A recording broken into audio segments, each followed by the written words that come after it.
Hello, everyone. I apologize for the twang that I'm about to bring into this speech, but I was raised in the mountains of western North Carolina. This is a land of mountains and hills where just until a few years ago, the Cherokee roamed wild and free. In their language, they called this part of the country the land of the sky, because the border between this world and the next sometimes got a little bit thinner. When that happened, spirits from that world could travel into this one and teach us things about the plants and the animals and about how to live a better life. The one legend that was the most coveted in that region of the land was the legend about how you could actually cheat death. Because life for those settlers was very hard. Sickness, war, these things came upon them often. So if you could figure out how to last a little bit longer, you had a competitive edge on everyone else. Now I thought these were just stories, just legends, until one day I was traveling, lost, down a back road in those mountains, and I came upon a cabin set up off the side of the road, an old man with a long white beard sitting on a stool picking a banjo. And yes, it was dueling banjos he was playing. You must have heard that somewhere.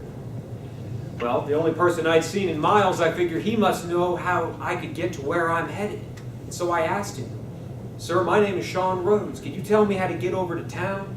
And he looked at me and he said, "Well, my name's Tom, Shawn. Figure out how you get back to town. Why don't you tell me the last thing you did to get here?" And so I looked up at him and I said, "Well, sir, the last thing I did was turn down this road." And then he stopped me and he said, "Shawn, the first thing you need to do is get back down that road. That'll get you back to town." And I thanked him for his advice, finally made my way back into town. When I got there, I asked one of the town fathers about that fella. Having never met him in a small community out in those mountains, you tend to meet everybody. And he said, "Tell me what that fella said his name was."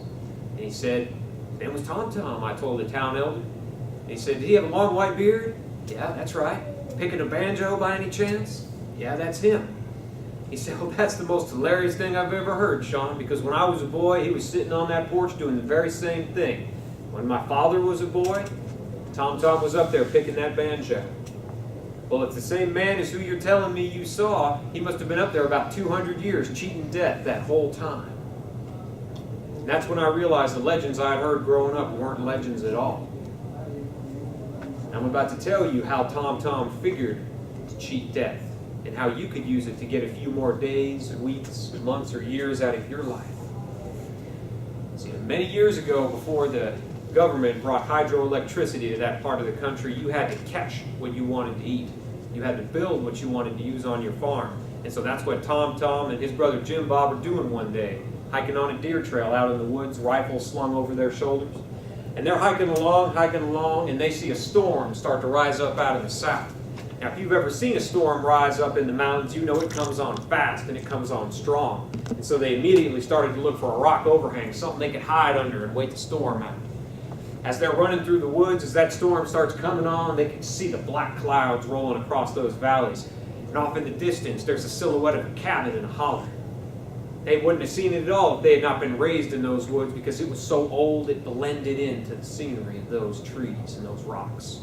And they get inside that cabin and open that door and close it just as the storm starts to come down outside and pound it on that tin roof of that old cabin. But through the raindrops, they can hear something crackling through the leaves off in the distance.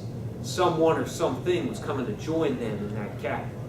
And that old door creaked open on those hinges.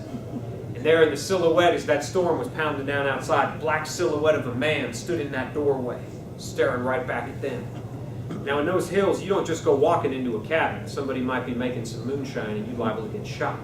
So that stranger stood on the front doorstep of that cabin and he asked those two men inside, Jim Bob and Tom, if he could wait out the storm with them. They welcomed him in. And he sat down across from them on the opposite side of that cabin, and they stared at each other as the storm beat down outside. Well, in the hills, you don't just stare at a stranger, you talk to them, you find out who they are, and if you can help them in any way. So that's what they did. They said, "Sir, what is your name?"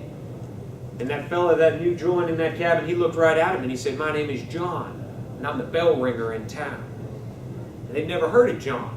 Now, like I said, you get to know everybody in that part of the country. So they asked him, "Exactly what type of job do you have, John?" And John produced a small bell from his pocket. He said, "My job is to ring this bell, to ferry souls from this world to the next. Now, Jim Bob and Tom Tom, they didn't laugh at that because, like I said, the border between this world and the next sometimes gets a little thin. And they asked him, well, John, Mr. Bell Ringer, could you tell us, sir, how you know who to ring the bell for? And John produced a little black notebook from his coat. And he said, I opened this notebook, and whoever's name is on that list, that's who I ring the bell for. Jim Bob and Tom Tom looked across at him, and they said, well, would you mind telling us who's the next name on the list? And as the lightning flashed outside and illuminated the inside of that cabin, John the bell ringer looked down, and he said, next names on my list are Jim Bob and Tom Tom.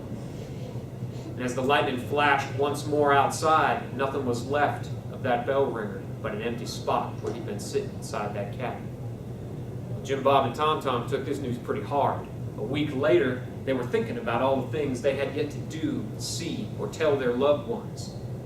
Jim Bob fell ill, and he was on his deathbed less than a week later as his brother Tom Tom sat there on a stool next to him.